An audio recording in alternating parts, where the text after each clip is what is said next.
మీ దగ్గర గానీ 7,500 గానీ ఉన్నాయా?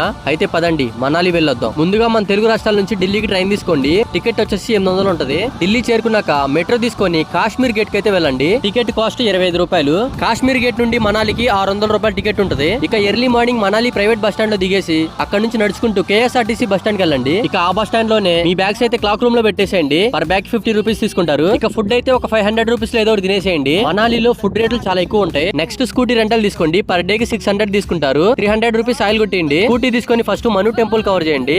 ఆ తర్వాత హిడింబా దేవి టెంపుల్ కవర్ చేయండి. నెక్స్ట్ సోలాంగ్ వ్యాలీ వెళ్ళండి. డబ్బులుంటే యాక్టివిటీస్ చేయండి. ఆ తర్వాత అటల్ టనల్ దగ్గరికి వెళ్ళండి. ఆ నెక్స్ట్ సిస్సు వ్యాలీ వెళ్ళి వాటర్ ఫాల్ చూడండి. అక్కడే రోప్ వే ఉంటది, ట్రై చేయండి. 300 తీసుకుంటారు. నెక్స్ట్ కాక్సర్ సైడ్ వచ్చి స్నో అయితే ఎంజాయ్ చేయండి. ఎంజాయ్ చేసి స్కూటీ వెనక్కిచ్చేసి క్లాక్ రూమ్ కి వెళ్ళి మీ బ్యాగ్స్ తీసుకొని మనాలి ప్రైవేట్ బస్ స్టాండ్ కి వచ్చేసేయండి. అక్కడ నుంచి ఢిల్లీ వచ్చేసి ఢిల్లీ నుంచి మన తెలుగు రాష్ట్రాలకి అయితే వచ్చేయండి. సో దీని మీద ఫుల్ లెంత్ వీడియో అనేది క్లారిటీగా మన యూట్యూబ్ ఛానల్ లో అయితే అప్లోడ్ చేశాను. మన ఛానల్ నేమ్ వచ్చేసి పవన్ కుడారి జర్నీ.